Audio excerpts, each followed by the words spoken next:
Morgan Keith. Okay, good evening.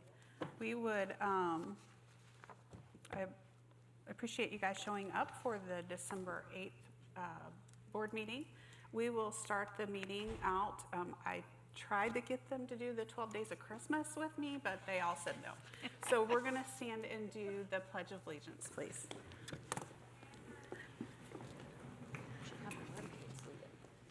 I pledge allegiance to the flag of the United States of America and to the republic for which it stands, one nation, under God, indivisible, with liberty and justice for all.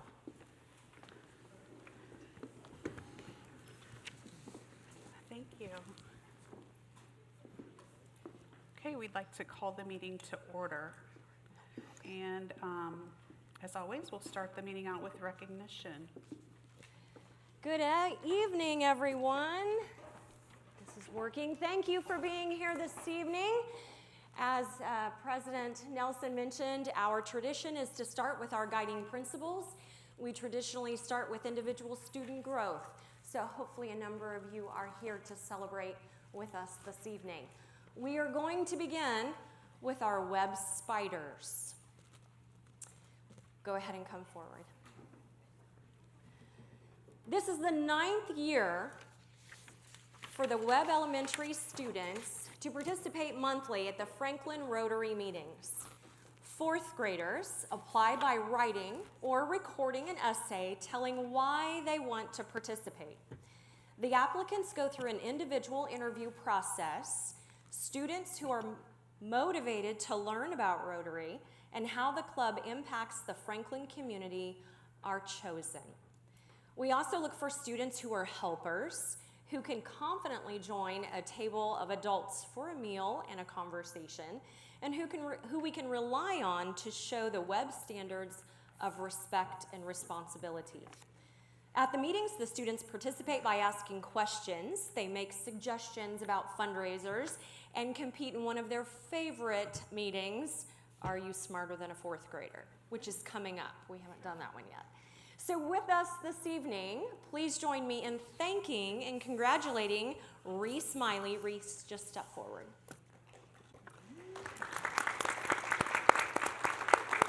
Everett Morrow.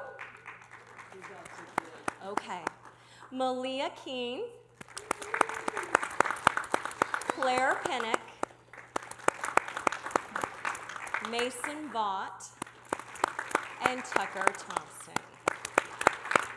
And our Webb Elementary principal is with us this evening, Mrs. Carolyn Ray, and she traditionally attends along with our counselor at the school, Angie Clendenning. Congratulations to all of you. Thank you for being here this evening.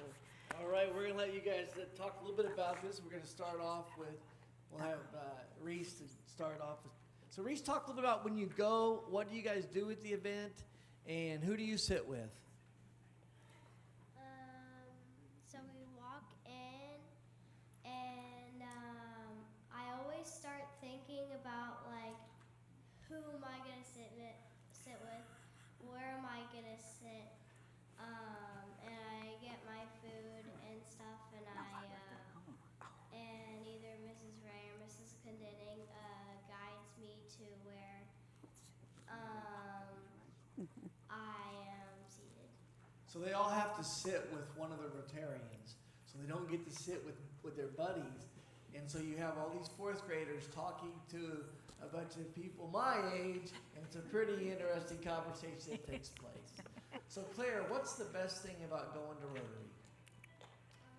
The best thing about going to Rotary is hearing about all the fun stuff that they do and doing it. And we every Tuesday is Rotary meeting, and we meet at the Garment Factory. So that's another place that they get to go. So what's been the best program so far? I like the part where we try to raise money and we get prizes for the certain stamps that we get, and how many prizes we can get and how much we can grow. Mr. Thompson, what's your best thing about Rotary? My favorite is getting to talk to new people and also learning about the stuff that they do. Mr. Vaught, what's one bit of advice you've learned so far being a Rotarian? Getting to know other people and what they do for a living. And always they have a 5-way test, and it's like tell the truth. And one of the things that the kids have been very good about, and that's one of those guiding principles for them, is that they go talk about school. And when they usually ask them, what's the best part about school? It's either lunch or recess. And so we want to thank them. And I want to also give a shout out to Mr. Greg Moore. Greg Moore is a Rotarian. He's the historian also in Rotary, but he was a Webb Spider many years ago. And it was his idea to let Webb come to Rotary and start this tradition. So 9 years later, we're still doing it, and it's been a very successful program. So we're going to now take pictures, and we say thank you.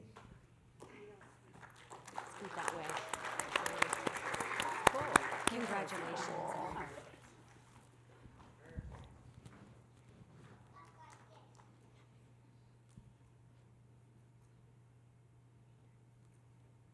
All right, thanks everybody. Congratulations to our Web Like it all Spiders. smells Thank you chili so powder much. and cumin.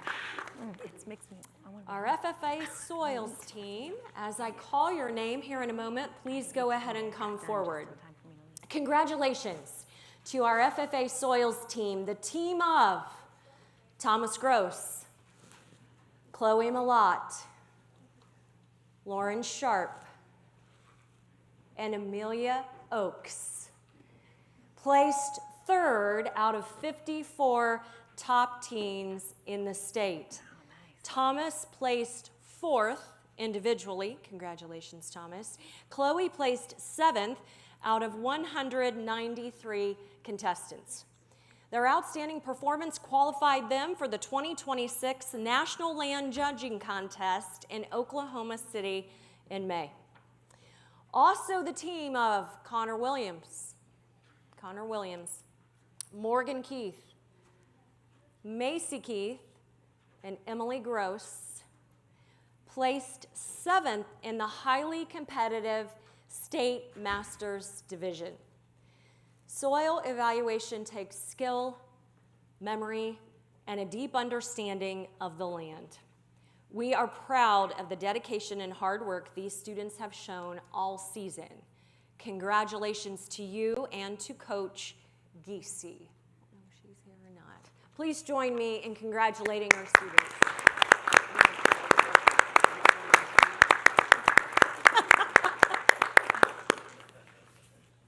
Congratulations, you get to stand by me. I'm going to ask you a few questions. Okay, Ms. Gross? All right. What happens at a soil competition? So what, you go and just look at dirt, or what happens? Well, we have 4 pits we rotate through. We have 4 groups, and we go to each pit. In each pit, we start in the pit, and we have to judge a few things like drainage or color. Okay. And then after we judge the pit, we go out and we have a rule sheet, and we need to find out which rules applies to the pit. Okay. And how long does the competition last? A competition, like on competition day, usually takes an hour or 2, just depending on how many people there are. And where's your practice field? Anywhere we can find pits. Does anybody want to raise them and come and visit your house? And where is the state competition going to be held? We had the state in northern Indiana. We're going to nationals in Oklahoma. And what's the best part about being an FFA? I would say all the people you meet. We have a very strong FFA program, and I would agree with that. So congratulations. And here is a pencil for everybody. You all got one, and we'll make sure that the one person that's not here gets that as well. So congratulations, everybody. Congratulations.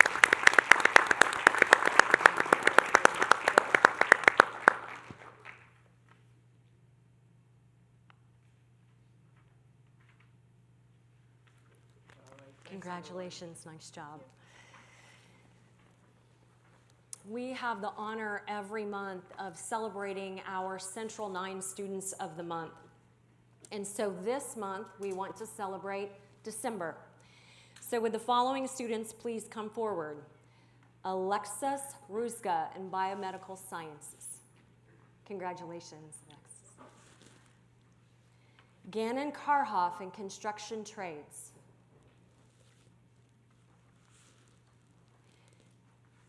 Congratulations, Gannon. Samuel Miller in criminal justice.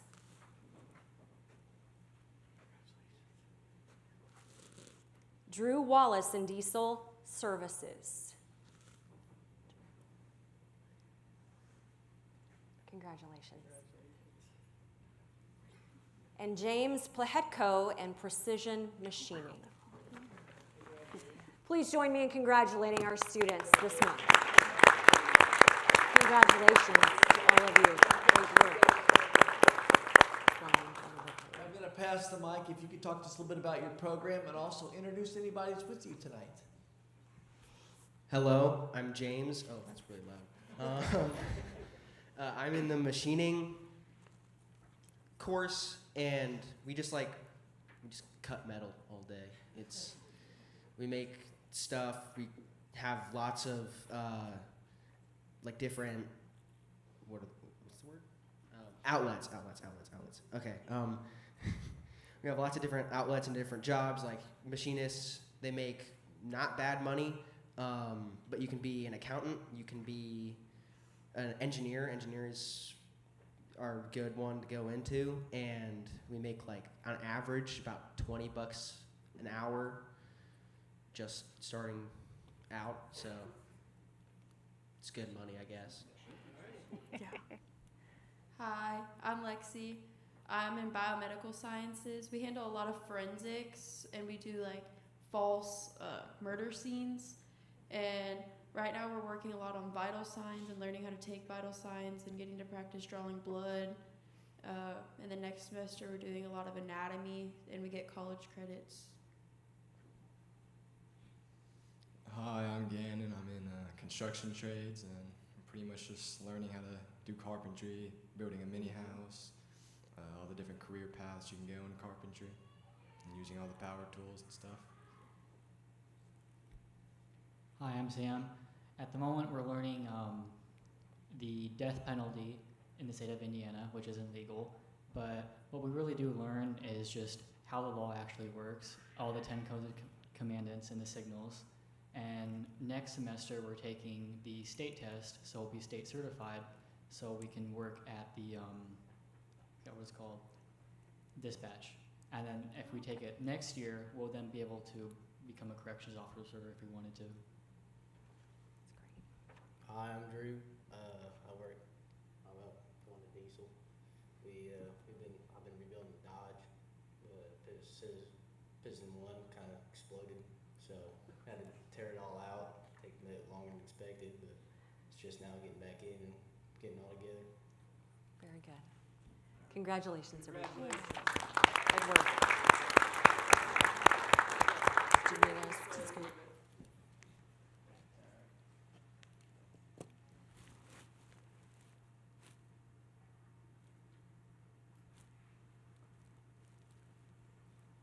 Before you leave, I want to talk a little bit about the program. So these students all leave the high school and head up to Central 9 in the morning session, and then come back and spend the rest of the afternoon at our high school. And as we've heard, you can get college credit, and you also have that entry level into that career pathway. So we're excited, and actually the high school has done a remarkable job over the last several years of introducing different career paths for our students. This year we have about 159 students going up there. And I just saw the other day that we have earned 1,068 credits in our dual credit programs, what they're doing. So this is an outstanding opportunity to choose a different way to do school and to see a lot of different career paths. So congratulations on each of you, and we'll look forward to your future endeavors. So thanks so much for coming tonight. Yes, thank you. And the most important, you get to have a pencil that says, Dr. Clendening thinks I'm sharp. It's the best part of the day. Thanks, everybody. We will now transition from individual student growth to collaboration, one of our other key guiding principles. Julie Rowan, please go ahead and come forward. So last Friday evening, Julie Rowan was awarded the Literacy Educator Excellence Award at the 2025 Educational Excellence Gala. She was recognized for helping our students grow and achieve. She was nominated by Creekside Elementary Principal, Dr. Mark Hayden. He wrote a recommendation acknowledging how she helped lead Creekside to improve iRead scores, culminating in a 95% pass rate during last school year. She is in her 27th year of teaching at Creekside. She was a kindergarten teacher for nearly 2 decades, and then 7 years ago, she transitioned into our instructional coaching program.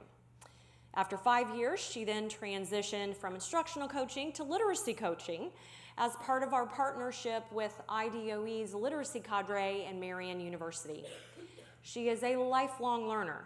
She is midway through her master's degree on her own time through Mount St. Joseph in Cincinnati in reading science. Please join me in congratulating Julie Rowan.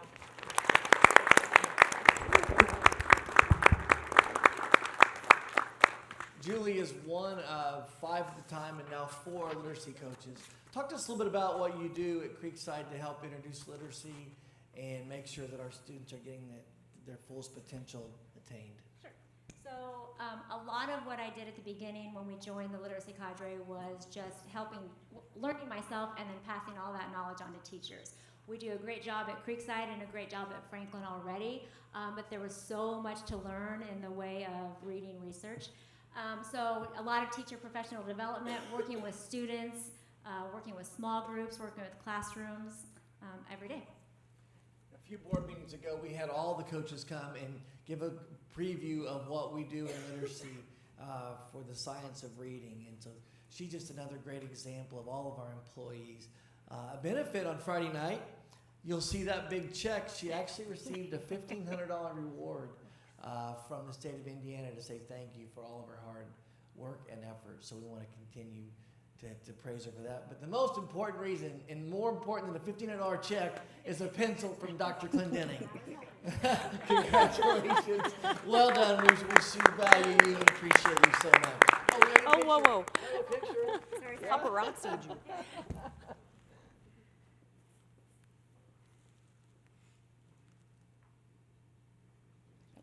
All right, now is a perfect time if you do not want to stick around for the rest of the board meeting to exit. We want to thank all of you and we wish you a wonderful holiday season and a Merry Christmas.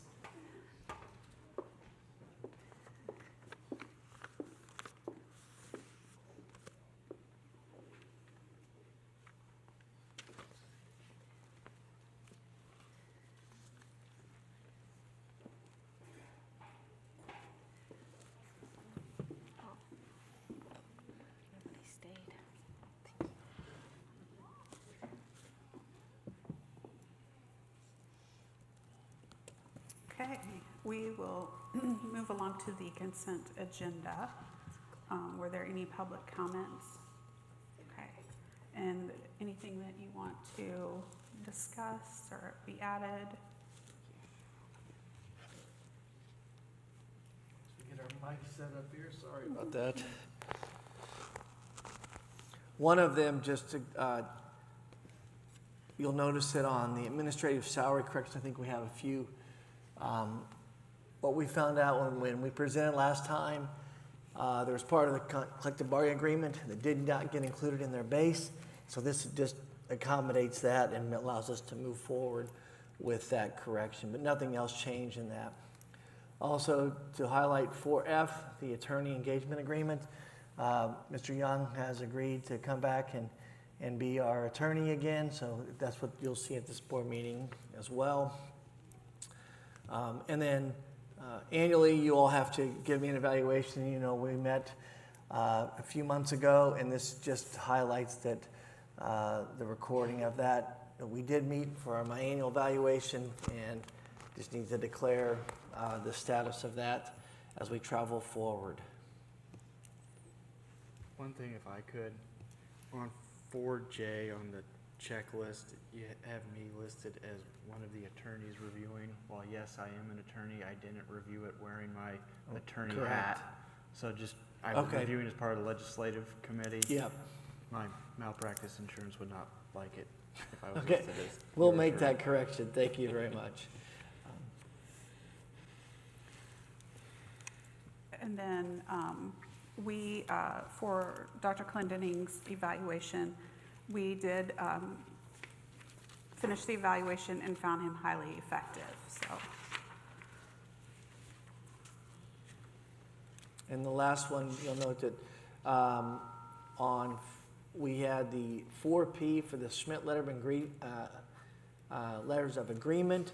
Mr. Betts did meet with them. It said Custer Baker Middle School originally, and now it's corrected. It says Custer Baker Intermediate School, and we are doing both the high school and Custer Baker boilers for this agreement, and it is coming out of the bond.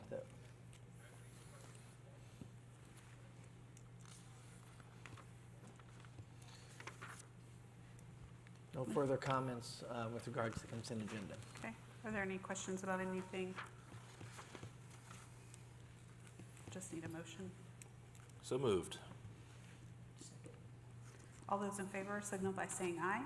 Aye. Opposed? Okay, that passes.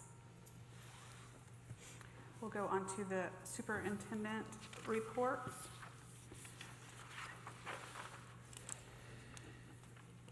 The FEC National Park presentation. No, go ahead. This past summer, we had an opportunity to continue to provide experiential learning for our students. We partnered with a local community donor and donors to allow a trip to take place for national parks. This is in conjunction with our Franklin Education Connection. We had two sponsors, Ms. Rodman and Mrs. Ulmer, go and support us. And so we're going to have them detail their experience. And in the board packet, you'll see a slide deck. So, Mrs. Ulmer, you're up. I'm Mrs. Ulmer, Macy Ulmer. And I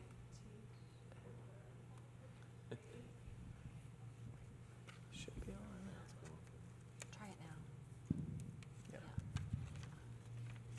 Okay. I'm a science teacher at the high school. And I'm one of the counselors at the high school.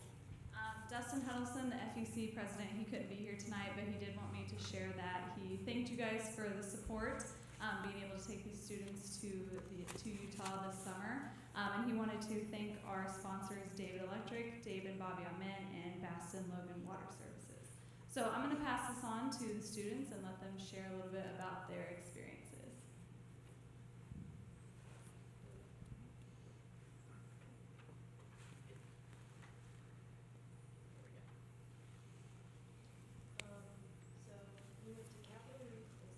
You're going to have to. Yep. Off with an easier yet still challenging trip.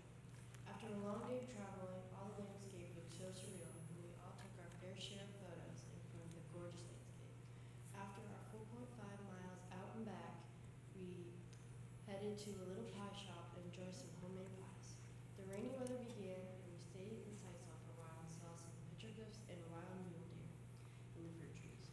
Before hail started, we went to the gift shop and found some goodies and headed our way back to the hotel.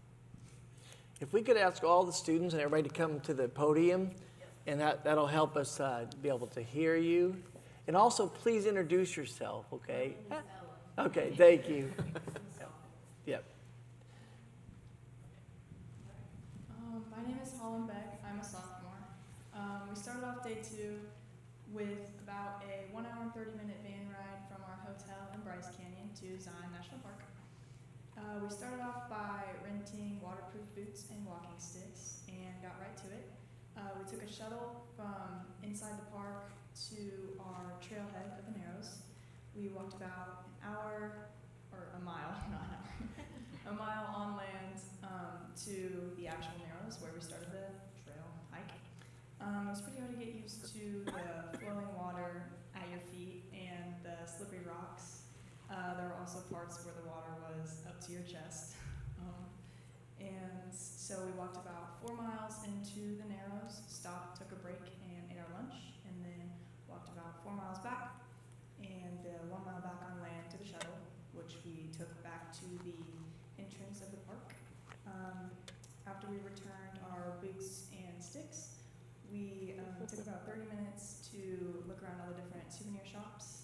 After that, we took another shuttle to the nearby town of Springdale, where we found a pizza restaurant with an art gallery underneath it. So we finished off our day by eating pizza and looking at some local artwork before the van ride back to Bryce Canyon.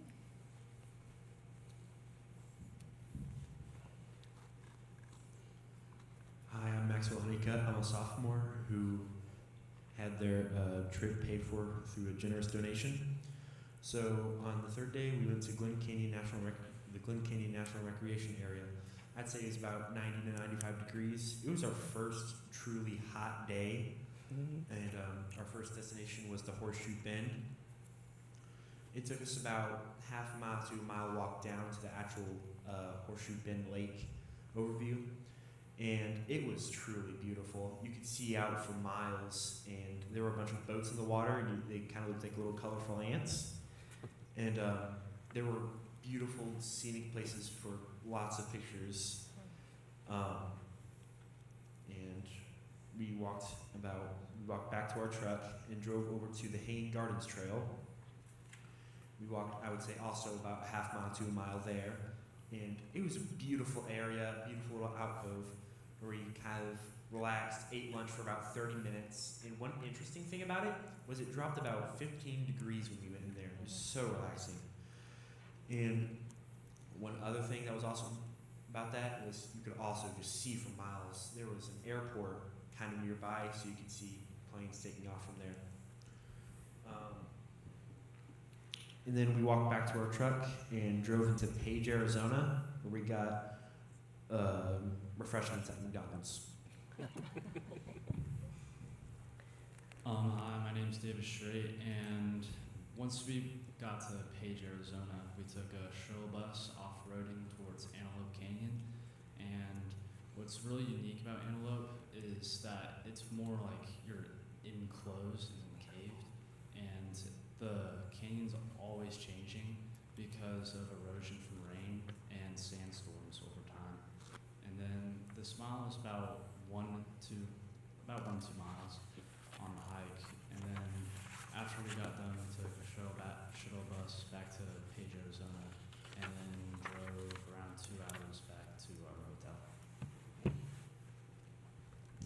Our other student, Trevor, he had to leave actually to go to his bowling competition. So, but he was going to talk about Bryce. So Bryce was actually where we stayed, but we saved it kind of for our last day.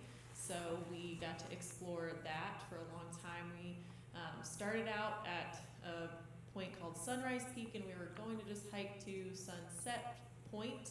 And then we decided instead of shuttling back, we were like, why not go down into the canyon and make it a little bit longer? I don't think any of us expected it to be quite as difficult as it was to go down into and then back up.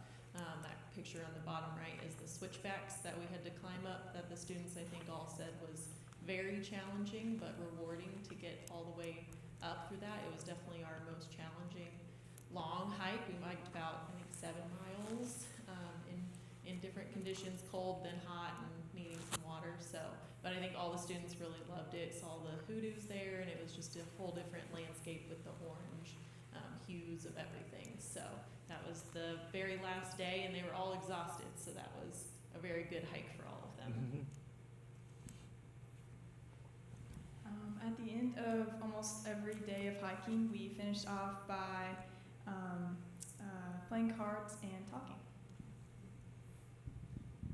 I think they would all agree that they had a great time, so they're going to share a little bit about their favorite memories that they had, just some little things. So. My favorite experience was just seeing all the wildlife that I would never see here, like from all the lizards. It's just crazy to see. One of my favorite memories was whenever we started off the trip, and we went to Walmart to get all of our lunches for the week.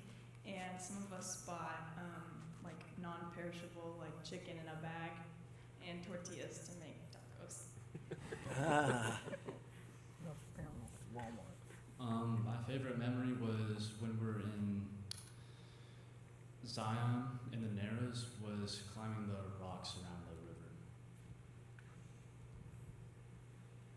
I'd say my favorite memories was being at Zion in general and hiking through the water and playing games with these new people I met after our hikes. I think overall you can see they had a really great time. A lot of them had never really traveled. Some of them had traveled a little bit out of the country, but not as much to national parks like this. So this was a new experience for us as chaperones, but also for the students. I think they all kind of said on the last day, can we stay any longer? And we want to come back. They all had said that they would do this whole trip again and they would love to see it again and just even do the same hikes or go to other parks, things like that. So they had a really great time. Thank you. I have a question. So did you calculate how many miles you walked for I the don't trip? think we ever looked at the total amount. We kind of kept track of our day-to-day, but I don't know that I feel like we probably hiked.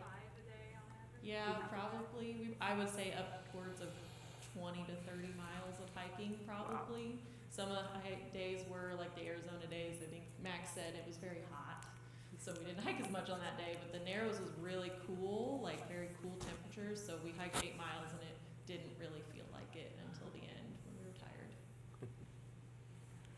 Thank you, guys. How did you dry out when after walking through water up to your chest? Like, what was the game plan after that? Well, we didn't really expect that. We actually were expecting to get like waders, like overalls that went over, but it was like out of season, so they didn't let us rent them.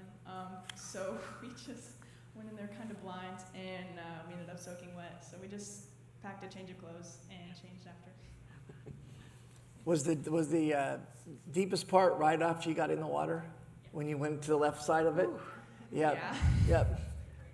If you it was pretty hard to tell. Like you just kind of had to just go. All of a and sudden, just hope that it wasn't over. Yeah. Yep. And did you make it to the Y and all the way to the big rock in the Narrows? How far does 4 miles get you back? You went to Wall Street? Yeah. Well, congratulations. That's a nice walk. They had a great time that day. Yeah. Thank you. Yeah, that's great.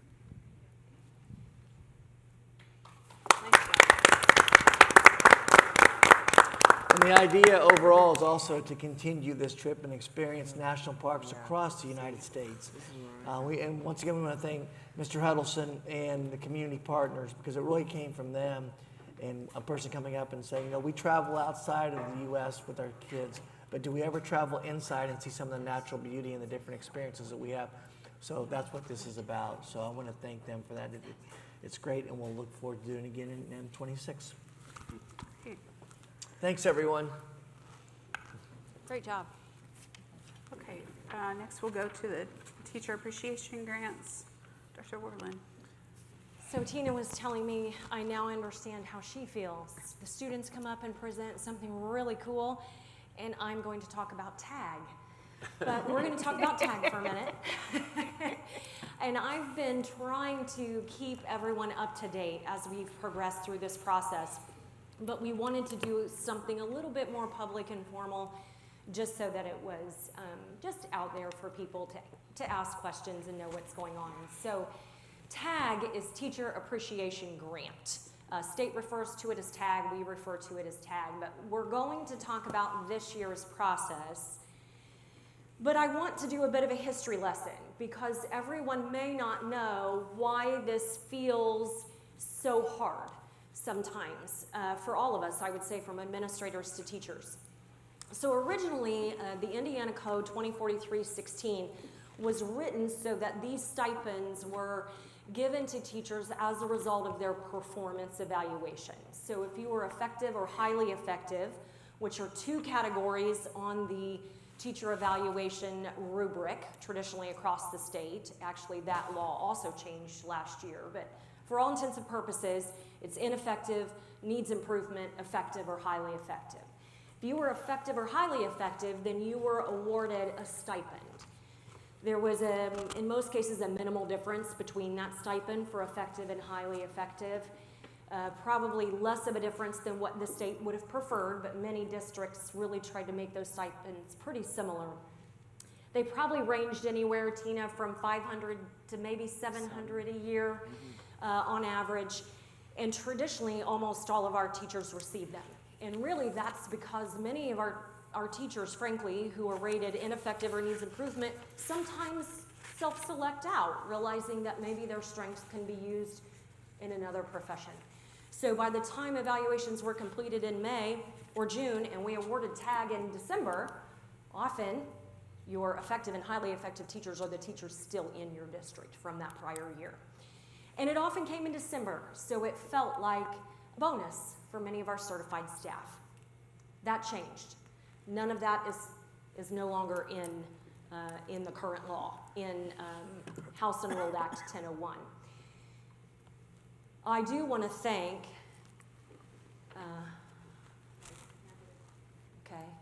thank you. I do want to thank the negotiations team for taking into account the loyalty stipends. I do think that has helped the staff, and I think it's very much appreciated. And I know tonight you're going to talk about a similar process, which we've traditionally honored for our classified staff. So I do want to pause and say thank you, because I know it meant a lot to our certified teachers. But let's talk about House Enrolled Act 1001. So instead of that prior process, now we can award these dollars to 20% of our staff. So that's 60 teachers for Franklin Community Schools. The funding structure came out. We received funding for 51 teachers at Tier 1. So if you look at number 2 on the slide, there are 3 tiers that have now been established according to the law. Tier 1 is awarded $3,500. You see Tier 2 and you see Tier 3 there as well. A big difference between the prior stipends that were awarded and the new stipends that are awarded. It is no longer tied to your evaluation performance. Tier 1, you qualify if you can provide evidence that on an assessment of some kind. Now, it might be locally developed, or it might be iRead or iLearn or SAT. So it could be a nationally normed test, it could be a state assessment, or a local assessment. You have to show evidence that students have grown more than 1 year in 1 year's time. More than 1 year in 1 year's time. That's to receive Tier 1. Now, the state did not say that it had to be every student, so if you're a high school teacher and you have 150 students, middle school teacher, the law was silent on the number of students. So could it be a classroom? Could it be if I teach AP Calculus and I teach honors geometry, could I just take my AP Calculus students? If I'm providing a Tier 2 intervention to 15 students that are behind grade level and I can show more than a year's worth of growth in a year's time, can I use that group? Yes. We are leaving the door open wide for our teachers, and it's being handled very differently from district to district. And Dr. C can share some of what he's hearing. I've heard different things as well. It's really interesting how just how different districts are responding. Tier 2 means that you've met that Tier 1 requirement and you're a teacher that teaches in our special ed program, our multilingual, or our English as a new language program, or you're in STEM.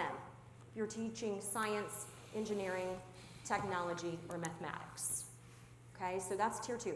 Tier 3, there is a requirement for a mentoring program with regards to student-facing mentors. We are not eligible for that tier, so our teachers are applying for Tier 1 or Tier 2. Okay? So how do teachers apply for the funds? And again, this varies from district to district. We have talked to a number of districts. We've talked to our teachers. We've talked to FCTA leadership. We've talked to our admin team. And we developed an application process. It's a Google form that they fill out, submit their evidence, and submit. We felt like that was the fairest process to use. Some of the implications of this system, you're probably, as you've read the notes that I have submitted, you've probably figured some of this out. Statewide, there is a concern that this will damage, frankly might be the best word, teacher morale. That we're telling our teachers who feel as though they've performed at an acceptable level, effective or highly effective, And now I'm being told that only 20% of us can receive these additional funds that were intended to retain and attract teachers. Does it establish a type of competition, which leads to bullet 2? We are a PLC district. The heart of the work that we do with regards to our standards, how we provide professional development, how we provide instruction in our classrooms is all centered on that synergy, if you will, of how our teachers work together. Okay, I just taught that standard and my students did really poorly, but your students did really well. What are you doing that I should be doing? That's the heart of what we do through our PLC process. Now, we are putting safeguards in place, if you will, to help ensure that we protect the integrity of that process and, frankly, maintain teacher morale and positivity. And I will say that our teachers, our administrators, FCTA leadership, everyone has been really fantastic. I'm really impressed by how well people have responded. We do have corporations in the state who've opted out due to the complexity and the perceived unfairness. So initially, Dr. Clendenning had to respond to the state saying, yes, Franklin Schools is going to participate. There were some districts that chose not to do that. So I don't know if you have anything else to add on that front, but they wanted to know who wanted to participate and who did not, who was not going to. So how are we supporting teachers through this process? We have, early on, we decided we needed a data support team. We will have teachers that will struggle. We know that with really wrapping their brains around some of this data component. So Mandy Walls, our district instructional coach, Carla Taylor, you met last month for the AI project, and Morgan Tarr, who's actually on Doug's team, works with EduClimber and a lot of our state assessment data. The 4 of us are fielding questions. We fielded phone calls, private meetings, emails, and then on Monday, November 24th, we hosted a data dig for as long as people needed us. And we had 14 of our teachers come in and just ask questions. What data do I have? How do I use this? How do I prove this? What do you think this means? How do I make this work? What access do I have to data? It was great. It was so great. I could go on all day. We had about 8 teachers afterward email us and say, hey, I couldn't make it. Are you going to do another one? So we decided, sure enough, we will. Matter of fact, it's tomorrow night on December 19th. So we will meet and we will answer more questions and help more teachers so that we can try to make this a reality for as many teachers as possible. I will tell you, Julie was here this evening, and I mentioned Carla and I mentioned Mandy. Our instructional coaches are not eligible. That's an IDOE rule. Our counselors are not eligible, although all of them are considered teachers. So those are 2 groups that have been excluded. The 3rd bullet, I have been in conversation with IDOE probably for the last 4 months. Matter of fact, I have an email I just received this morning from IDOE responding to a number of questions I just sent back because we had questions about what about our high school teachers teaching 1 semester courses? What about our preschool teachers who are certified? Just so many different questions that resulted from these conversations. And so I am in constant dialogue. They have offered to have a face-to-face or a Google Meet with me to just navigate through some of the questions our teachers are raising, just because it might help them create a better process in the future. So if we can do that, that would be a win. Timeline, January 9th, deadline for our teachers. January 16th, that gives us a chance to go through the data that we have and ensure that everything is in order. Everything is due by the 30th. I want to submit before that. It's a new process and a new form, and I don't want to wait to the last minute. So I want to get everything in to make sure we don't miss this opportunity. The dollars come to TINA by April 15th. We must award those by June 15th. And I want to take just a second and just say thank you.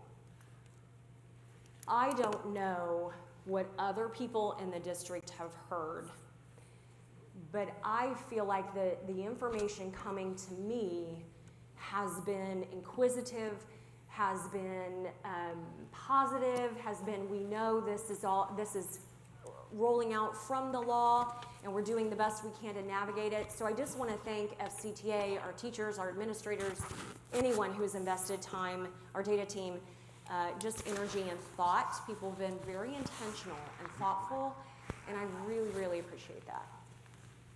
So I'm happy to answer any questions that you might have if I can. So who ultimately selects whether they're ultimately eligible or not eligible? I mean, is IDOE. I don't know if we know the state's who. going to do that? Yes. So everything is due to them by January 30th. They have then until April 15th to make the decision and get the dollars to the districts. And it's just a person there, or is it a committee of folks at IDOE? I don't think we know. Sounds about right. We do know Not they towards want you, towards the them. names. We Sorry. do know they want the names and the tiers and what evidence we've used to make So these decisions. is there additional funding available since those corporations that bowed out? Should be. I don't think we know any of that yet. There is not additional money. Okay. In the state law, it actually lists the 3 tiers. There's definitely confusion. Brooke and I attended a meeting with the area legislators. They thought that we could make sure that all 60 got funded. Right. We do not have enough money to fund all 60 at the lowest level. If everybody got $3,500, we would run out of money on the 51st person. So 9 people would be excluded. Now, we know that we have teachers that are going to get tier 2. So that's going to take even more of our dollars away. So we're probably in the 40s, high 40s that are going to get the money in that tier 2, because it's not going to be that many that is going to qualify. But that's a concern. The legislators were not aware of that. In that, Even though they voted for it? yes. Yes. And so there's a lot of confusion around this, and I think lastly, they're going to look to see the state revenue. They're going to also look to see how things are going, and this is why the timeline is so late. It's after the General Assembly is going to recess. So there is a chance that it could be changed again, and I do think you'll see that. One of the legislators said they would like to see that at least all people could get funded in that 20%. In order to do that, they'd have to give us some flexibility. The other thing that needs to be stated, this is not negotiable. As you know, you and Ms. Mann sat on the negotiation team. This is not negotiable. Even though it's a wage benefit stipend, it's dictated from the state law, and we just distribute it out. And it is 2 years? It is 2 Originally. years set up, correct. I think that's one of the other caveats to this. We did not know what we were going to have to put forth as evidence, and so it was last year's data set. So when we're talking like our instructional coaches, they could get a stipend if they had a group of students assigned to them. Our school counselors, if they had a group assigned to them, but we did not know that data set. And the way that we set up our structures, we don't have that.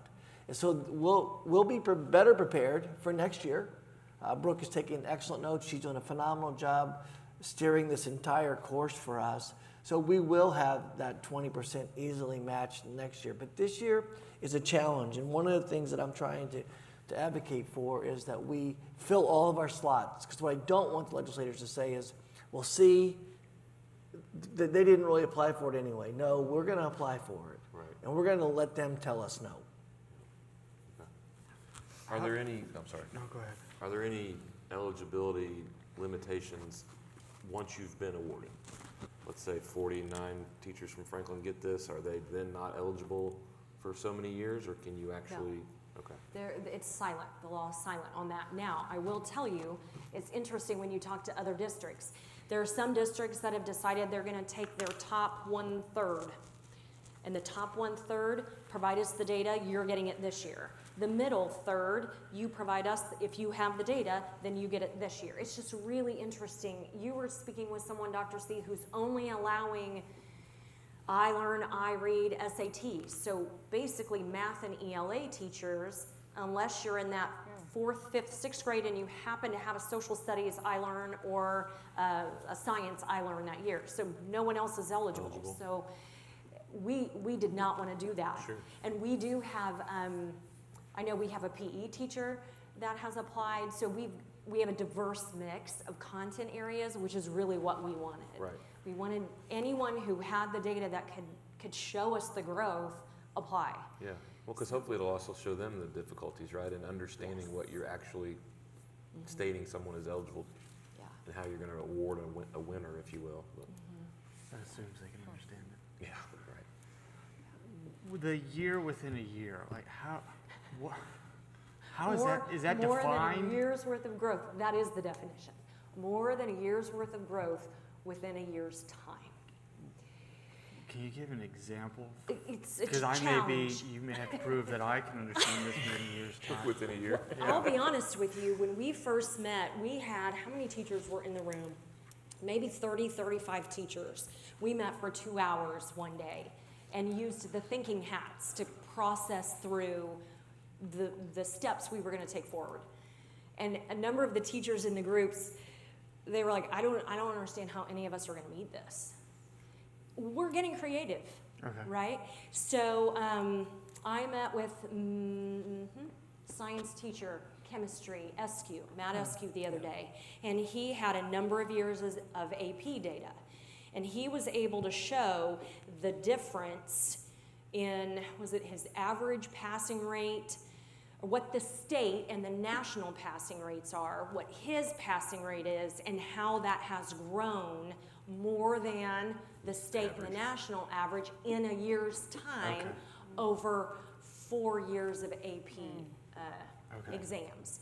So that's why the data team is important, because we sit down with teachers and we just dialogue. Okay, what assessment are we going to use? So let's start with that one. Let's look at your data. Okay, can we use this data? Okay, that's not going to work, but let's look at this. We probably went through 3 iterations of his data to kind of get there. We're like, okay, we can tell this story. Like, this makes sense. We met with 14 teachers, and that doesn't include the ones we've emailed, phone, individual meetings. I think every teacher left that meeting on the 24th with a plan. So we are finding ways to do it, but it's not like you're like, what? What am I going to do? Right. So we're like, okay, this is what we're going to do. Right. So, but we're finding a way to make it work. And so if we can find a way that's ethical and legitimate and makes sense and okay, then that's what we're going to do. So, yeah. It's it's actually kind of fun. Yeah. Yeah. Right. It's fun for me. You made- fun for them. You made it fun, yeah. It just seems maddening that you can try and legislate how you evaluate and how you grade people and what they're. One of the questions I have posed that they have yet to answer, the state actually sent me an apology a week ago. Because they said, you know what, you have asked us a number of questions and we have not gotten back to you in a timely manner. Now, some of them they addressed in the FAQ, but a number of them that I had asked that came straight from our teachers had not been addressed. And they said, we are so sorry. Maybe we should just meet so that we can just dialogue about what you're hearing from the field, because it is a concern. Yeah. So it's a fair point. Do you have an estimate on head count for tomorrow? How many teachers do you think you'll have tomorrow? I have already heard from 8 that are coming, and I've dialogued with 3 or 4 additional ones today. I think we'll have more this time. Right. I just hope people are patient, because for 4 of us to get around, it just takes a minute. Last time we just started grouping people in groups of 4. Okay, you collaborate, and then you collaborate, and then we'll bop around. So I think we'll have 20 to 25. We are going to find a way to get to the number that we need. Yeah. If that means, and today we said to principals, hey, if you have a teacher in your building that you believe is eligible that hasn't stepped up, let us know. We'll go sit hip to hip and we'll figure this out so that we can get enough teachers to take all the money we can get. Yeah, absolutely. Yeah. Have a wait list. That's what Dr. C's saying. We want a wait list. We want a wait list. Thank you. Thank you, Brooke. Thank you for your work Thank you on for your that. leadership on this.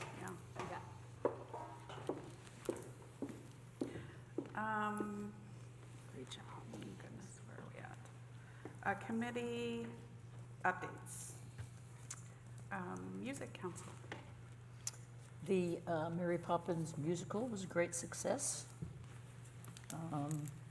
At that meeting, we also discussed the costs and fees of the different bands and choirs. Winter concerts are ongoing, and practice for the spring musical is going to be beginning soon. That's off the top of my head. Good job. I will say that after our meeting, I had one of the directors come up and say it was the best music council meeting we've had. Because I think you get to see the dialogue going back and forth, and we start talking about how we need to collaborate, and also recruiting kids.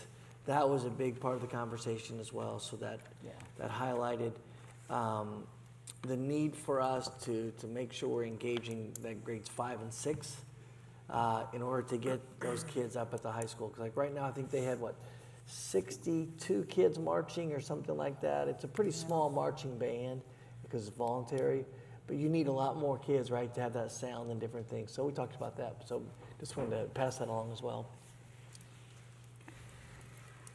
Communications committee? So we had our first meeting, and it was full of all things first meetings, introductions. Mainly, we were discussing all of the ways that Franklin in general communicates well, and some of the ways that we could improve, and the ways that we can extend our communications out into the community. We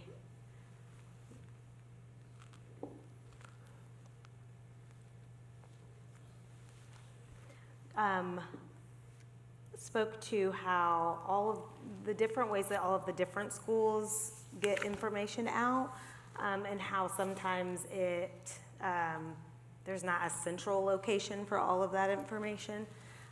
So yeah, just trying to collaborate well with everyone. And yeah, I think that's pretty much it. There was an ask was to email what our goals were for this committee in particular. And so, yeah, I thought it was a pretty good meeting to start out with. Lots to talk about. We have a TikToker at the high school. It's doing some video work and getting some stuff out there. Ray Lane is on this committee, and he's busy making lots of videos to get all the athletics communications out. So a lot of good things going on. Robin gave us a quick tutorial on Parent Square and all the way it benefits. So yeah, that's pretty much an update. I don't know if Dr. Quinn did anything you want to add? That was great. Yep. Thank you.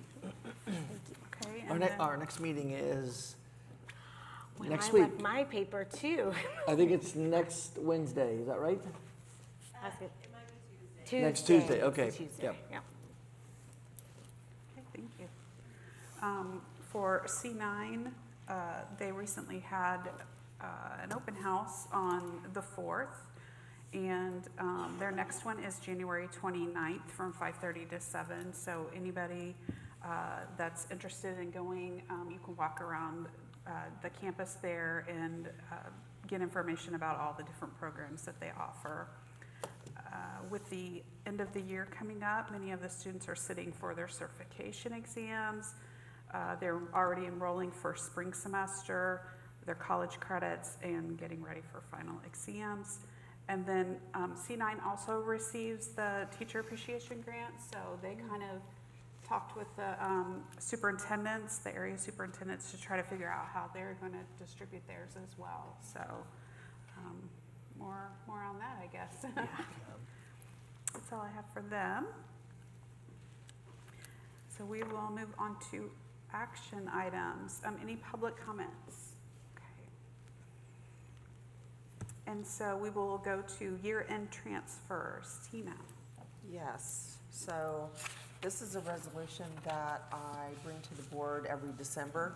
It's part of our calendar year-end close procedures. We are not able to close out the year with negative balances in our accounts. So there are times where I need to do some transfers between funds to make sure that we do not have those negatives. It may not be necessary, but I always play on the safe side and get this approved ahead of time by the board. And then if any transfers are made, we'll reverse them in January and I'll report those to the board as well. So I am requesting board approval for the resolution to transfer appropriations. So moved. Second. All those in favor, signal by saying aye. Aye. Opposed? Okay, motion passes. C, additional appropriation. Okay. You probably don't remember this, but when the 4 of you came on board in January and Becky returned in January, I told the board we will probably have to do additional appropriations before the end of the year. The issue with forecasting revenue in August is that we never know what assessed value is. So assessed value came in higher than what we predicted, and the education fund had a higher increase than what we predicted. So right now, we don't have the budget authority to spend at the levels that our revenue came in at. So I am requesting that the board approve an increase of $400,000 in the education fund and $600,000 in the operating funds. There is a pretty extensive process to leading up to this point. We publicized in the Daily Journal on November 21st. It has also been entered into Gateway. And then if the board approves the resolution, that will also be uploaded into Gateway. So we have the revenues to cover these. I know we're going to need the $600,000 in operations, maybe not to that level, but we will need some. Education is kind of a question mark. We may not need as much as I originally thought. So this is just kind of a safety net. We don't lose any money if we don't use the appropriations. Motion to approve. Second. Okay, all those in favor, signal by saying aye. Aye. Opposed? Motion passes. We will move on to the education advance for pathways. Principal Wagner is not with us this evening, but there are no changes since the presentation that he and Brian gave at the November meeting for the platform to help them really navigate the new diploma and the new pathways. And again, we are using Title IV funding to support this program. I would move to approve as presented. Second. All those in favor, signal by saying aye. Aye. Opposed? Okay, the motion passes. E, Rascals Fun Zone event contract. Dr. Worland. Yes, so there is an additional item attached to the agenda since the last meeting, but I wanted to add some clarification. So at November's meeting, we presented Northwood's contract with Rascals. What we would like to do, and Roger, correct me if I'm wrong, is approve the contract really in general so that as all the schools continue to go, we can run them through consent agenda moving forward. Yes. Okay. So the Needham contract now matches the Northwood contract that was on the November agenda. Moving forward, because Webb will go, a number of the schools participate. This is the first year they've ever required this contract. So moving forward, I anticipate this particular contract with whatever specific school is connected will appear in consent agenda. Okay. Okay.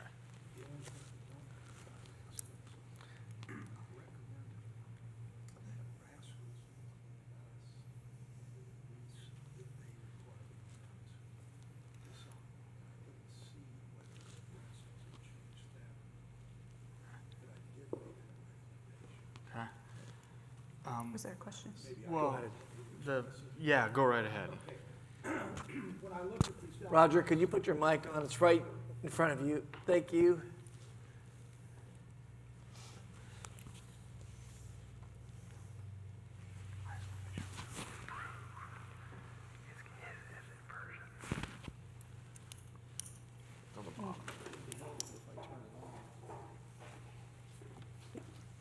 We're gonna have a tough time hearing him.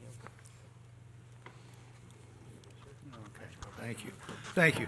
When I looked at these things in November, there were two documents that I reviewed. One was the, if you will, master agreement that Brooke has just explained. The second was Rascal's release language, where they required the students and parents to release Rascals from any liability for any injury to the students. I recommended that FCSC be included in that document, and I don't know if Rascals did that or not. Oh. It would certainly be of no consequence to Rascals. I didn't recommend that they change their release at all. Simply just add our name to it. Well, and I think in that conversation, all of our parents sign our field trip form from Okay, Franklin which we can Community use in lieu Schools. of being included in the Rascals release. And I think that was the conversation we had had. If they, as long as they've signed our field trip form, which is the form that the board approved, that includes all of that legal language. Right, I reviewed that as well Okay. at the time. Mhm. I didn't know, okay, very good, Yes. thank you. Yes, you're welcome. Actually, Roger, I don't actually think they're signing a release for Rascals. They're using our form for the school for the field trip release for the students.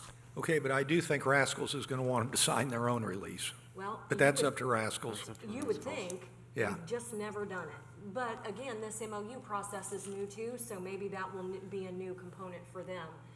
But Well- this, I think, whole process caught the principals off guard because they've been doing it for a number Sure. of years, and all of a sudden we had these contracts that needed to be approved. So yes, that's a good point. But I think, again, you said that's really up to Rascals if they. Oh, yeah, want yeah, that. we don't need to paddle their canoe for them. Mm-hmm. But as long as we're released, that's my only concern. Yes, yes. Thanks. Great. Thank you so much, Roger. You're welcome. And I'll make a motion to approve the Rascals contract as negotiated as a form for the school corporation. Second. Okay, all those in favor, signify by saying aye. Aye. Aye. Opposed? Motion passes. Then we have the recommendation to hire an individual under SEA 342. This is a requirement after June 30th, 2023, that any person that applies for a job, then we would recommend hiring. If there are a minor violation that they're arrested on, we can bring them forward for board approval. One thing you'll notice separately is that we must do it separately and call out the person as well as the infraction. So you'll see at this time, we have a substitute teacher, Mr. Davis, who would like to sub for us. And you'll notice that it was operating a vehicle while intoxicated back in 2009. Obviously, he will not be driving students or anything like that during his substitute team, but we would request approval to hire Mr. Davis as a substitute teacher for us.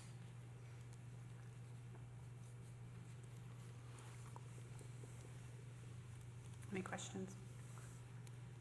Just need a motion. Motion to approve. Second. All those in favor, signify by saying aye. Aye. Opposed? Okay, motion passes. Thank you. The support staff pay increases and stipends. Yes, so now that we're through negotiations for the certified staff, we typically shift over to support staff to ensure that we're adequately compensating them as well. We are recommending that we are consistent with the certified and award a 2.25% base salary increase for non-certified positions if they received effective or highly effective in their 24-25 evaluation. This pay raise would be effective on December 21st to January 3rd pay period, and they would receive that first paycheck on January 15th. We are also recommending that the district disperse loyalty stipends in the same manner as the certified staff, between 300 and 700 based on their years of service with FCS. Also in this document is along the same lines for food services. We're recommending a 2.25% base pay raise for the manager, assistant manager, and office staff, and then $1 per hour pay raise for those food service staff positions.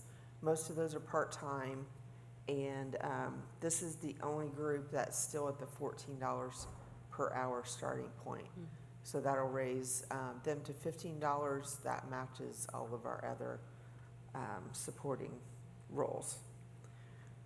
For food services, this increase will cost about $70,000 a year. But I will note that between, I guess, 2324 and 2425, they were able to reduce cost of goods sold by about $200,000. So I feel like they've earned that pay raise. And then I did forget to note that the non-certified, non-food services side, the 2.25 pay raise will cost the district about $273,000, which has been budgeted. Any questions on that?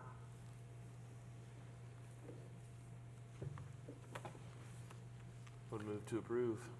Second. Okay, all those in favor signal by saying aye. Aye. Opposed? Motion passes. And then the workers' compensation proposal. Okay, workman's comp. We typically renew our workman's comp insurance policy in January of every year. Historically, we go up and down with claims pretty much every other year. Last year, we had a better year as far as claims went, and the insurance market has kind of opened up to where we can now consider a guaranteed cost policy. We work with Epic Insurance, John Somm, on all of our liability, cyber, all of our insurance policies. And this is the first time since I've been here that he made a recommendation outside of the cooperative that we're with right now.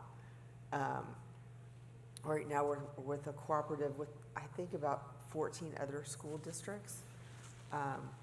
And it's been good, but you have an expected cost, which for next year is noted at $194,000. You have best case at $103,000 and worst case at $330,000.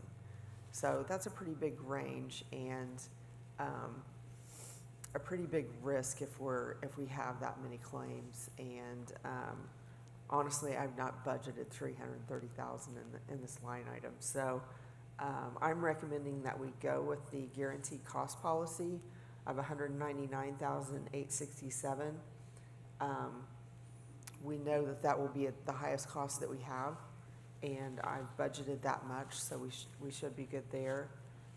We also talked to Mr. Somm about maybe self-insuring going forward, mainly because with the cooperative, we're paying about anywhere between $85,000 and $90,000 in administrative cost. So we might be able to eliminate some of that cost in the future. So Steve and John will work on that going forward. So I am asking the board to approve our workman's comp renewal with the Summit Group for the term starting January 1st, 2026. Motion to approve. One question, sorry. Yes. Is there any negative potential impact within the cooperative if we don't participate? No, they have schools kind of go step in and out. Okay. A lot of the schools have gone towards this guaranteed cost, especially with the budget cuts looming. So they were pretty cooperative about it, honestly, and I was surprised at that. Okay. So ultimately, if we renew this, when we go to renew next year, if it's something has changed and this number changes drastically, we can step back in. reconsider it and step back in. Okay. Yes. Okay. I will second Deb's motion. Sorry. Thank you. Okay. All those in favor signal by saying aye. Aye. Opposed? Okay, motion passes. Move along to discussion items. Any public comments? And then the high school new courses for 2026. Yes, every year the high school brings forward any new courses they wish to add to our high school catalog. And you will see the list of those 5 courses that the high school is requesting we consider for this upcoming school year. Technical math, one of the nice things I think for students in the new diploma is that it opens up some opportunities for different types of classes in English and in mathematics. And so for students who maybe are entering the workforce or math is just really not my thing, if you can get through Algebra 1 and then try a technical math that maybe it's math you're going to use every day, maybe that's a better fit than, let's be honest, Algebra 2, right? And I'm a math person, so, and I will say I'm not using a lot of Algebra 2 in my everyday life. I'm sure none of you probably are. Right. So that's one of the courses they would like to add. There are a couple of courses you will see that are part of the pathway for teaching that Eric Jenkins is teaching. You will also see the digital marketing. That's another pathway in our business program. If you'll remember, we're trying to open up these pathways for students as part of the diploma requirement to really create some options for students. Jewelry 2 is the next course in the sequence. Jewelry 1 was overwhelmingly popular. I heard it was a hit. At the high school. We've got a number of teachers teaching it, and so now we're going to offer Jewelry 2 for students. So yes, it has been a hit for students, so I think that's great. So if you have any questions about those, just please let me know or let Mr. Wagner know. We'll vote on those then in January. Okay, thank you. You're welcome. Policies. Yes, thank you. Mr. Yunt, Dr. Worrell and I met to go over first reading of the several of the policies guidelines. And just a quick reminder, if you see R behind the number, that is a guideline for us based on the policy. One that I do want to highlight is F225 on fundraising. There's a lot of questions about fundraising and how do we help support public education. In this policy, a couple of things that have changed. We used to have, in the last one that was adopted on 9/20/2024, up to $5,000, they could go ahead and just do approval from the principal and apply online for crowdsourcing or Amazon, wish list, etc. We've removed that line item and said all fundraisers must be approved through the superintendent and principal. And then the next board meeting, you all receive notification of the people that have applied for grants or fundraising opportunities. This will allow us to streamline and provide information to you, but it will also allow the teachers then also to have that check and balance accountability piece on those different crowdsourcing fundraising items. And just a reminder, anyone associated with Franklin Schools needs to complete a fundraising form. So if you are a PTO or your Grizz Club or anyone associated with us, you must complete this form, submit it to your principal, they sign it, I sign it, and then you'll get it next month in documentation in that space. So I wanted to highlight that one as well. So this extends to coaches? It extends to coaches as well. Yes, it does. We did have on F350 cash balance and liquidity policy. We do have a policy. We did review that, and we've also reviewed it with the business office, but this is the first reading that will come back next year. So those are the highlighted ones that I'd ask you to look at as we head into January. Okay. Special Education School Board Seminar Series. Yes, thank you. One of the things we talked about during my evaluation is just getting more information. And the first topic up was special education. So I've reached out to Dr. Baldsley, the former executive director of Earlywood, and you'll see her resume. You also see the scope of work and an article that she co-authored for AASA. These are the items that I think we talked about in reviewing for this seminar. If approved in January, we would like to host this seminar coming up in February. And you'll see the 5 bulleted areas there that we're looking at. The history of special education, student behaviors, discipline, and emerging patterns across the nation, CAKES conference decision-making and practices, transportation as related service and operation realities districts face, and the economic landscape of special education. Those are the things I believe we talked about just to continue to get more information. Following our meeting in February, she's going to meet with building principals as a part of this as well during a cabinet meeting to continue that conversation. And the third phase of this is to add a piece into our strategic plan, a special education strand, so that we can think about 3, 5, 10 years from now what that looks like for us. She is a well-spoken presenter. Additionally, I think you're going to see a recommendation, maybe a conversation with a person named Nate Levinson, who was an author of a book called Better Schools, Better Budgets in Special Education. And she's engaged with him as a partnership as well. And we may see him, have him come in and look at us and say, are we doing anything that we could do better? And what can we do more efficiently? And so those are some parts in this plan. So I would ask for you to consider this, and I do believe that she's an outstanding presenter in that space. So right now we're looking at February 3rd, I believe. Talked to Deb.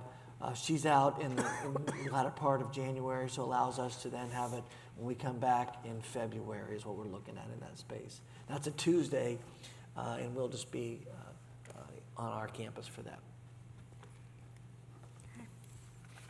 Looking forward to that. Thank you.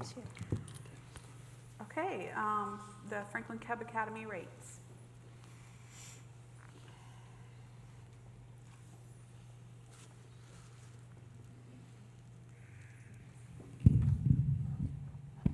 Good evening. I bring this to you for a discussion item because preschool registration is quickly approaching.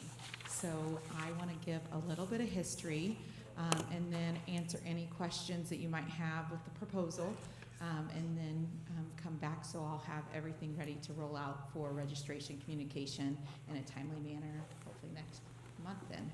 So if you, is that?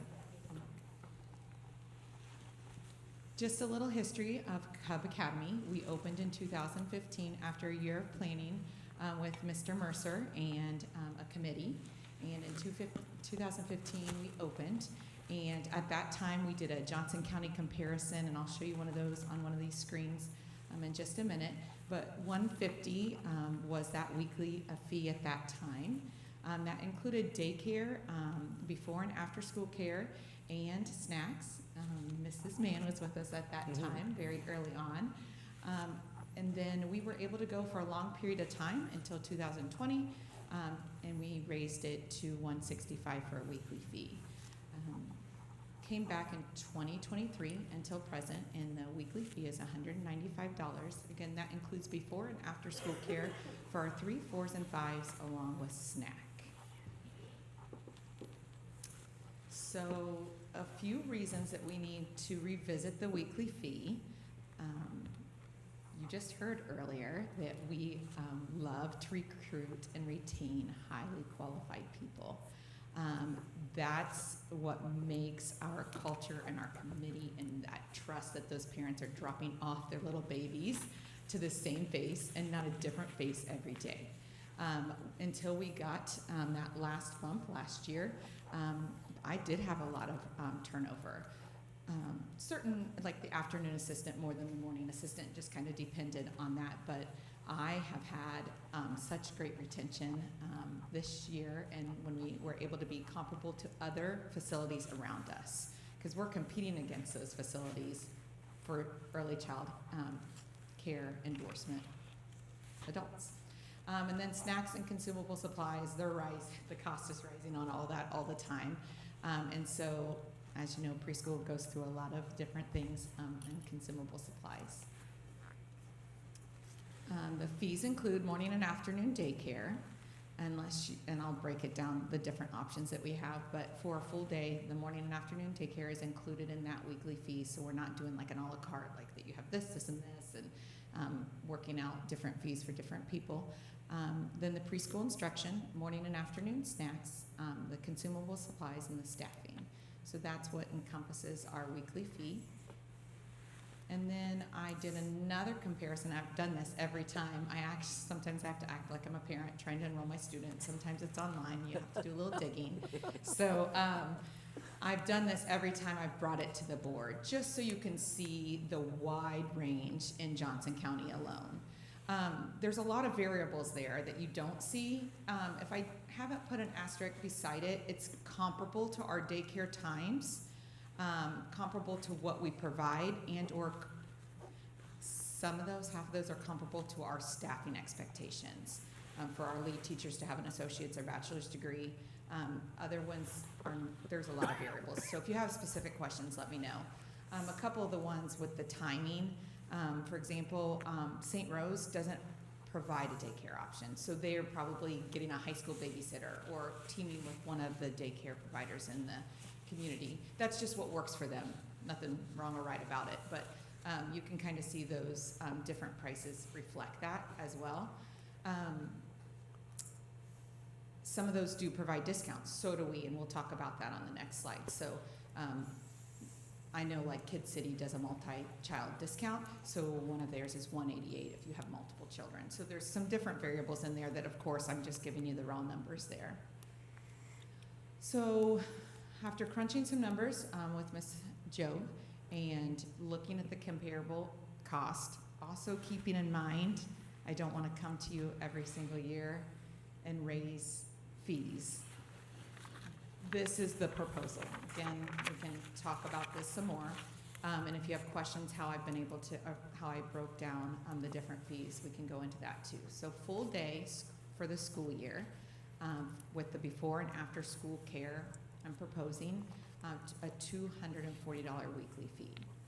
We have, people ask how we got this at one point. 3 days, a 3-day option. It actually came from when Discovery closed. We had so many of those students come to us. That was our big competitor too, that they offered that. It fits some families, and we are able to provide that. We are going to be able to add PM preschool half day this year, or when we open the new building. So whatever works for your family better, morning or afternoon preschool with a $100 weekly fee, and then full day year round, and we've talked about this a lot. So that is just basically summer camp. So we'll do financial agreements, school year or year round. You've maybe heard it called summer camp, but it's the same weekly fee for that programming that happens for about 42 to 44 days between the end of school and the beginning of school. And then we're gonna have a kindergarten classroom or two at our new location. And so we wanna be able to provide them a daycare with their same age peers in our location. So those, I'm gonna stop there and see if you have any questions. Can't remember if I have another slide or not. The full day year round, do they just get the weekly option, or do they have the option of the full day 3 or the half day? So we'll do summer camp for anyone that wants it. Okay, but they are on the weekly schedule. Okay. Yes. So we have had anywhere between 20 and 30 kids for 10 years. That's what I can kind of manage with everything going on. We've talked about expanding that. Summer options are very limited in the town of Franklin, and so we want to keep our kids local and in a safe, nurturing environment too. So we would definitely be able to expand that. I've never went over 30 in the last 10 years, but I could have, if that makes sense. Did I answer your question? I think so. Perfect. I think I know. So These so 4 days, fees summer. do 4 not day year-round include is any of our summer. discounts. It's just summer. So right now, we have a multi-child discount for families, twins, or families that have children We need to change very close in age. We have a military discount and an employee discount for our support staff that are not, and for our certified. 2 different ones, but we have some different employee discounts as well. So just as a reminder, in the collective bargaining agreement, one of the benefits for certified staff is that we allow a $5,000 credit per year for those teachers bringing their child to the preschool. And so half day, if you're bringing your child half day to preschool, it's totally covered. 3 full days, it's totally covered with that. And it's about about 1,200-ish that if you're year-round and you're a certified teacher, that's what you pay as a benefit. It would be about $3,600 with this new rate. Out of pocket. Out of pocket, right. So saying all that, what % of our Cub Academy students are at a discounted rate? So approximately 30 are certified. We have certified teachers getting that $5,000 credit. And we have about 10 additional classified employees that are getting the 10% discount. And then any military or any of the other? Well, we've just added military now. Okay. So moving forward, I have had that ask, and I have some connections with some organizations that I lead our military families with, and then they connect back, and they pay a portion. And so I've got some connections that I've used in the past, but I'd like to go ahead and put that as a discount option as well. Okay. We have a lot of multi-children, surprisingly. Another 10-ish that have multiple children, that they're getting that discount as well. So that's 50 kids approximately? Approximately. Out of? Well, 120. Okay.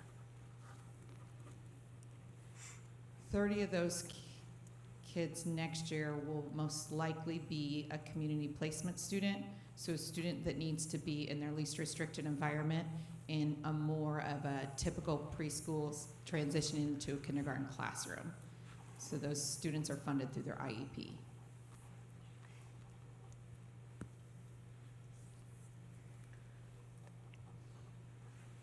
Have we ever considered just a consistent price increase annually so that we don't have these 4-year gaps and then a 20-some-odd% price increase? I mean, the cost of goods, I mean, I think all the things that we are saying, obviously there's people involved in this. I know that's probably the biggest factor. I understand that. But I don't think things are ever going to be less expensive the following year as they are the current year. So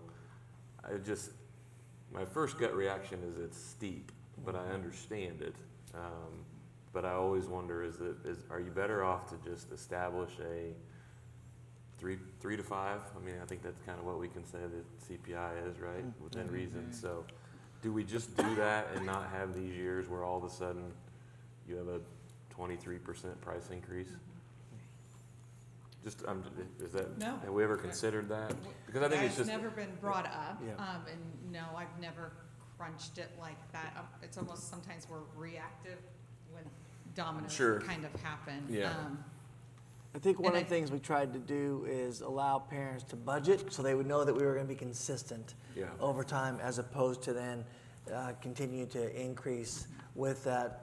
What is the rate we're going to be at? Because we never declared like a 5% rate. So that's what we've done in the past. Yeah. But we can absolutely, during this next few weeks, give you a couple different options, and then bring it back.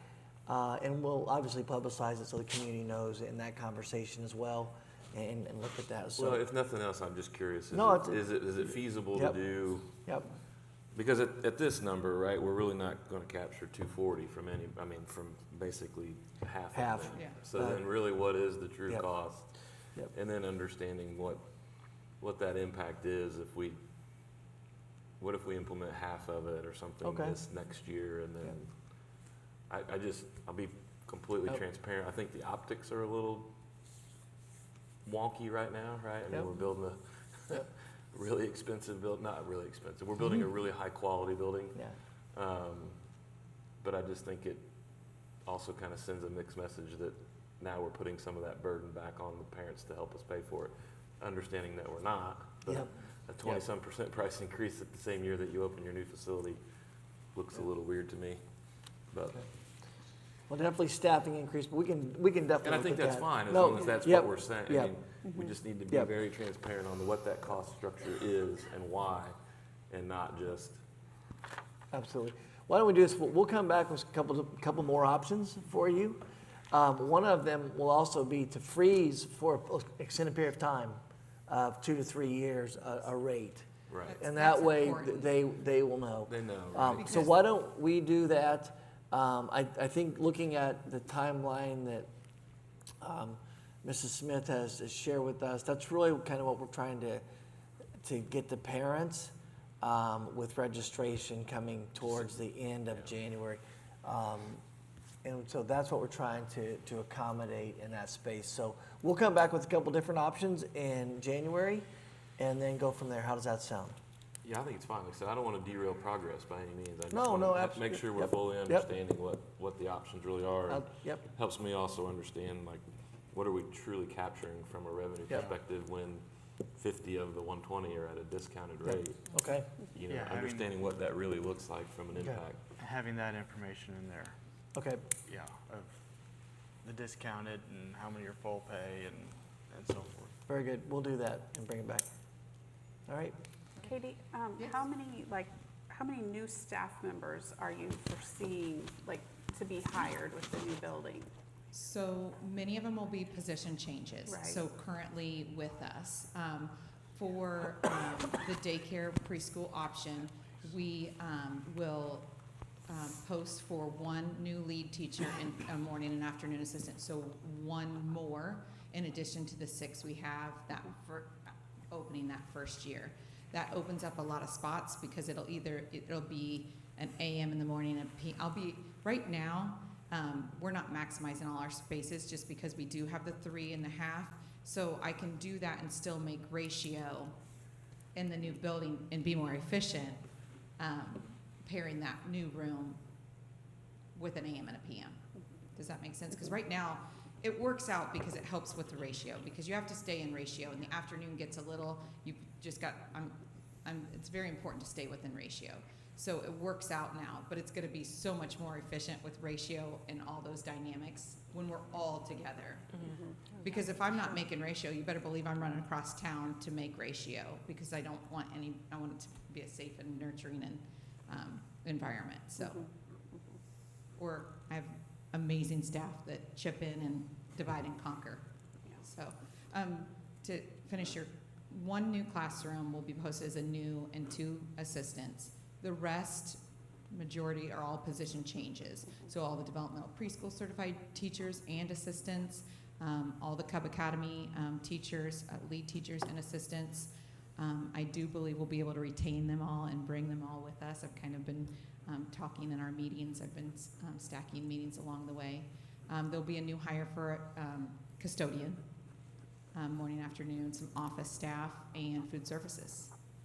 But overall, not very many brand new positions. And none of the certified teaching spots on the developmental preschool, none of that is funded through any of this cost. Right. So in that regard. Yeah, they get a per pupil from the state. Yep. Covers. They get things this does they not get cover. APC from the state. Yep. Regardless of the new building, we would probably be proposing new Yes. rates. Right. I mean, that's At this fine. I time just think it's anyway. Yeah. Yeah.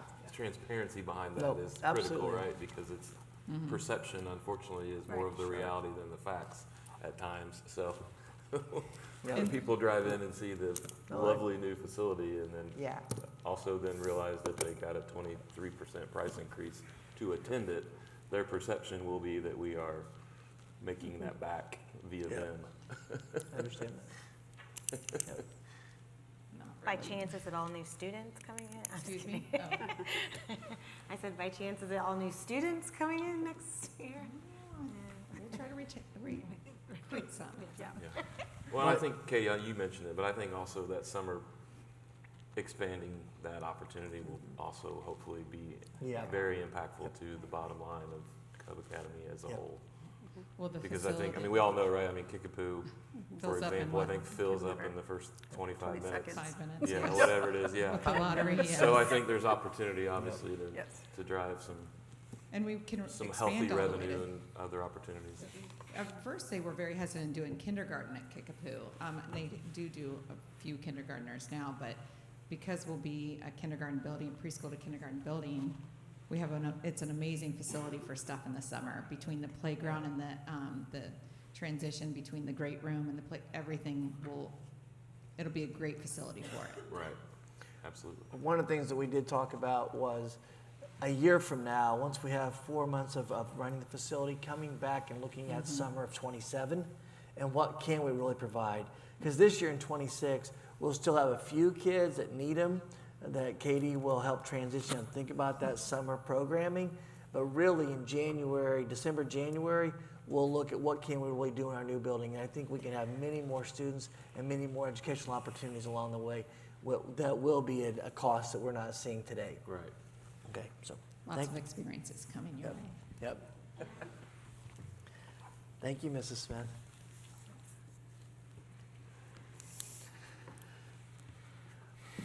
We'll move along to board administrative comments. Any board comments? I'd like to say thank you for our Christmas gifts. Mhm. I love the Thank you very jacket. much. It's Yep. very nice. And Deb's artistic little Mhm. gift to us Yeah. is so Yeah. cute, so I Yeah. appreciate that. Like it was a portrait. I I thought you did really well. Then I realized everyone else looked just the same. I gave them a portrait of you. Oh, they're welcome. And I just like to wish everybody a Merry Christmas, Happy New Year, and yeah, enjoy the holidays with your family and friends. You too. I would second that. Administratively, I have a couple things. One, inclement weather is here, and it's that time of year to think about that. So I just want to remind everyone kind of the process that we're using, and also when will they be notified if something happens. One of the things that I've tried to do in the most recent years is if we're going to have a delay, to notify people in the evening before. That allows mom and dad to understand in that child care space for those 2 hours, to try to announce that. Similar to what happened last week, where I went in and announced the delay and then told parents, hey, I'm still watching the weather, it could change. But we get out at 4 in the morning, and Mr. Betts, Mr. Hogan and I are out driving. We divided the district into thirds. We also have a couple other transportation people that are helping as they migrate in. And that happens around 4:15. The area superintendents are having conversation around 4:30 in the morning as our boundaries touch each other. What does it look like and how we're doing? And then by 4:45, 5 o'clock, I'm going to try to make that announcement, and then we will get information to parents no later than 5:30. But like you found out last week, it was 5 o'clock when we tried to toggle over the information. So moms and dads will understand what was going on. We do use Parent Square. We also have the phone system, and then our social media outlets, as well as the local indie media market. So that's the process that we'll be using. Parents can find that also on the website. But I do know, parents want to know. And as the weather comes, what's going to happen? We're going to be cautious. Also to note, we do have one more e-learning day available to us. Is that, am I correct on that? Are we out? We're out? We can flex, but we're out. All right, well, President's Day in April. our Both e-learning, but if we we have Oh, to transition yes. one to a virtual. Okay. agreement, So we do have some flexibility. So we do have some flexibility on that. Other than that, if we don't flex, snow days come, it's at the end of the year in the calendar, which would impact graduation and all those other things. So obviously, we're going to look to make those delays meaningful for us so that we can get them in. But we're going to be safe. I'm going to be safe after I get from Mr. Betts and Mr. Hoagland their recommendations and I make my final call. Safety for the students and staff is number one. You know, we have people that don't live in Johnson County, that they're driving in from areas. We need to make sure our staff is safe. We know that we have more kids riding buses today than in the high school than ever before. And if you're a first-time driver on inclement weather, it's not a great thing. So we're going to be safe in that space, especially with the way that we can do e-learning and virtual learning days. So with that, I want to make sure everybody is aware of that. Well, and we have 20 million roundabouts now. And we have a few roundabouts. Well, I will tell you, last Tuesday, as Mr. Jones knows, Oh, my goodness. they were really slick, and I know he was trying his best on the city side, but it is a little treacherous. So we'll be out with that. Also, on a sad note, I want to let everybody know that Jan Henderson, a longtime school counselor, passed away a few days ago. There's a celebration of life coming up at the end of the month, December the 28th, at the Garment Factory. Jan was a special person. She helped a lot of kids get through graduation and move on to college and career and different things. So we just want to keep the Hendersons in our prayers, and just wanted to make sure the board was aware of that she did pass away recently. And I would just echo the comments of Mrs. Nelson. Thank you for the gift that you provide our community. You know, I know that you get to hear a lot of information a lot of different times, but in your give back is very philanthropic and very servant-led. So I want to thank you for that, and I wish you a wonderful holiday season and Merry Christmas. So, Thank you. thanks.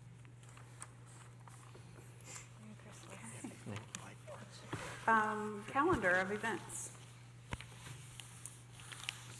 So we just have a couple things. Winter break. Also want to remind everybody that from the 24th through January the 5th, the central office will be closed for public, but we are working. So if someone needs to get a hold of us, you're available. We'll be in and out of the office. But as far as the building itself, it is closed. We do have a couple days in January. We have Teacher Records Day on that Monday the 5th. Kids come back on Tuesday the 6th. And then we have MLK Day on the 19th for us in January as we look forward to that. And then Dr. Balsley on February 3rd. That will be an executive session. It's one of the areas for staff development for the board. So we'll announce where we're going to do that at in that space. I know. Yeah, we will do that. Yes. We're gonna go to Needham. We're going to the preschool and the preschool center. Bring us some knee pads. No, so thank you very much. Great, I'll just ask for a motion for adjournment. So moved. So thank you, everyone.